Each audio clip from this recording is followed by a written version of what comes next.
Bine ați venit la Revista Presei Europene, ediția săptămânală. În această sinteză a celor mai importante materiale apărute în presa europeană în ultima săptămână, analiza propunerii cancelarului german pentru un statut asociat al Ucrainei, relatările despre interceptarea dronelor deasupra țărilor baltice, sinteza reacțiilor la vizita lui Putin în China și comentariile privind retragerea trupelor americane din Europa. Vă oferim rezumatele și pasajele relevante din presa europeană. Cancelarul german Friedrich Merz a lansat în această săptămână o inițiativă care a stârnit imediat discuții aprinse în toată Europa. El a propus acordarea Ucrainei unui statut de membru asociat în Uniunea Europeană, un statut intermediar prin care Kievul ar putea participa la ședințele organelor de conducere ale Uniunii, dar fără drept de vot. Potrivit viziunii cancelarului, aceasta ar urma să fie prima etapă pe drumul către o aderare cu drepturi depline. Stuttgarter Zeitung a susținut ideea. Ar fi un semnal concret pentru oamenii din Ucraina că drumul lor lung și greu merită și ar fi un mesaj foarte clar pentru Kremlin că nu va câștiga acest război. După război, Ucraina poate deveni motorul reconstrucției economice a Uniunii Europene. În fața politicii agresive a Rusiei, Ucraina are un argument în plus: deține una dintre cele mai bune armate din Europa. TASS din Berlin a avertizat asupra consecințelor juridice necalculate.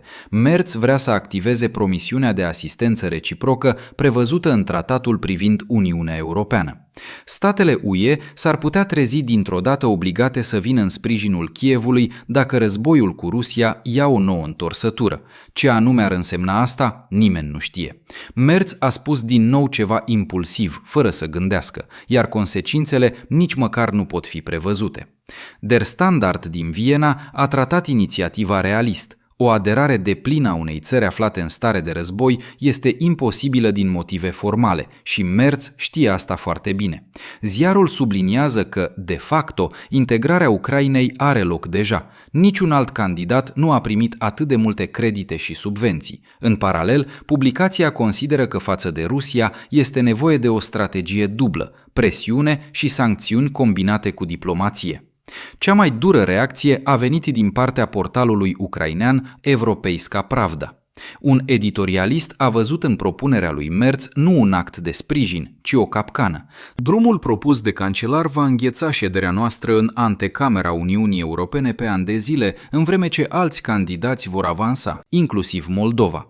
Ucraina în acest interval nu va avea niciun avantaj și nu va primi niciun cuvânt de spus în funcționarea Uniunii, deși va fi obligată să se supună deciziilor sale. În plus, acest statut nu poate fi garantat juridic. În caz de schimbare a puterii la Berlin sau la Bruxelles, Ucraina poate rămâne și fără el.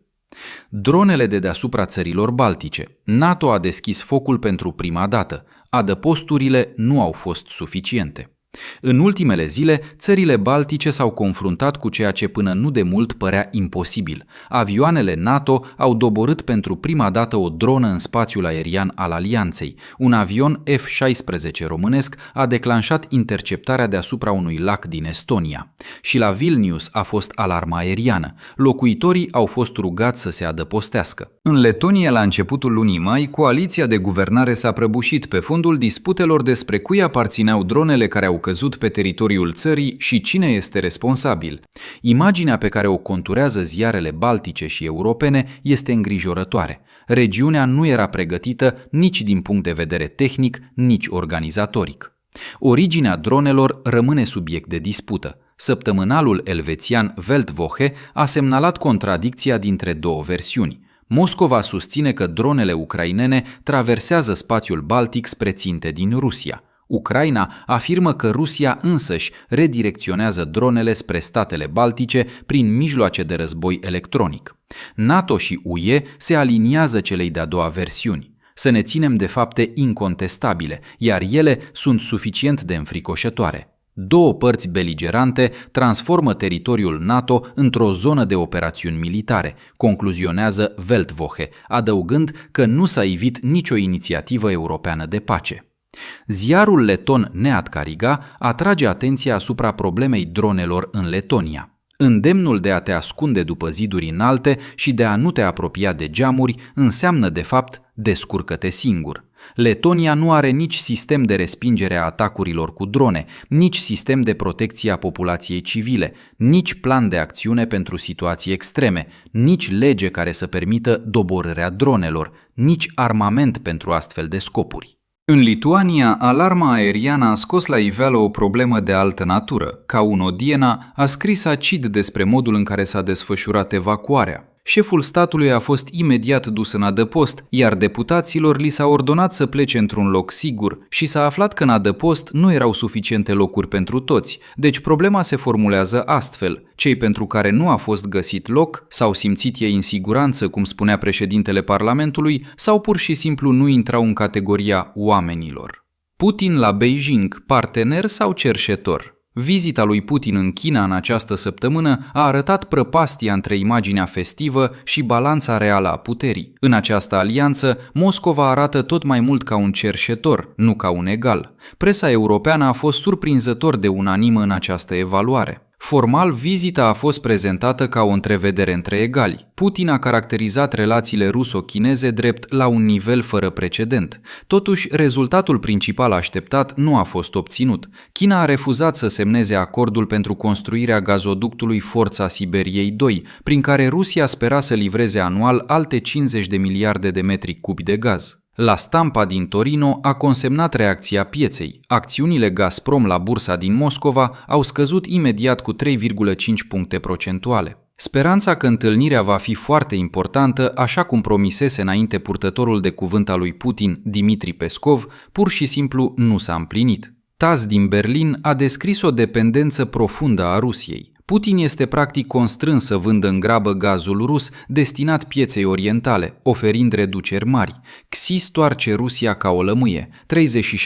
36% din totalul importurilor rusești provin din China. Automobilele, camioanele și autobuzele chineze domină deja piața rusă a mașinilor noi, distrugând practic industria auto rusă. Prin politica sa imperialistă, Putin transformă vasta Rusie într-o provincie chineză. Editorialistul France Inter Pierre Aschi a atras atenția la componența delegației ruse. Aceasta a inclus câțiva oligarhi importanți din sectorul energetic. Pentru China, Rusia este o adevărată rezervă de surse fosile de energie aflată la îndemână. Construirea noului gazoduct prin Mongolia este planificată, traseul este stabilit, însă Beijingul nu a luat angajamente concrete. Concluzia editorialistului: parteneriatul energetic dintre cele două țări se va consolida, dar condițiile sunt impuse exclusiv de partea chineză. Statele Unite reduc prezența militară în Europa, iar aliații trag semnale de alarmă. Washingtonul a renunțat la trimiterea celor 4.000 de militari anunțați pentru Polonia. Premierul Donald Tusk cere acum Statelor Unite să nu pună în umbră prietenia dintre cele două țări și le reamintește: Polonia e cel mai bun aliat pe care America îl poate avea. În același timp, Pentagonul retrage din Germania în jur de 5.000 de militari. The Spectator atrage atenția: problema reală nu e numărul de soldați.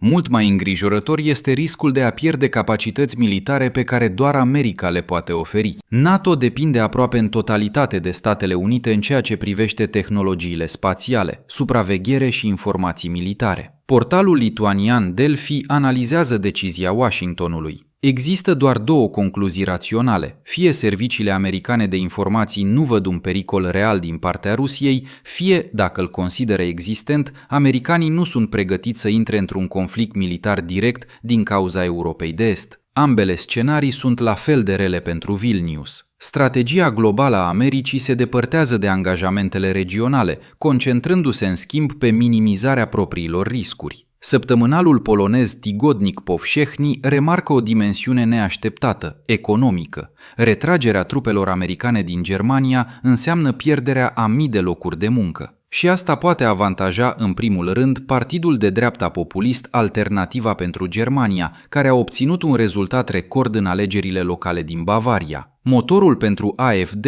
este acum stagnarea economiei germane. Astea au fost principalele evenimente ale săptămânii văzute prin ochii presei europene. Dacă v-a plăcut, lăsați un like și scrieți-ne în comentarii ce părere aveți. Abonați-vă ca să nu ratați niciun episod și dacă vreți să susțineți proiectul, găsiți toate detaliile în descrierea de sub video.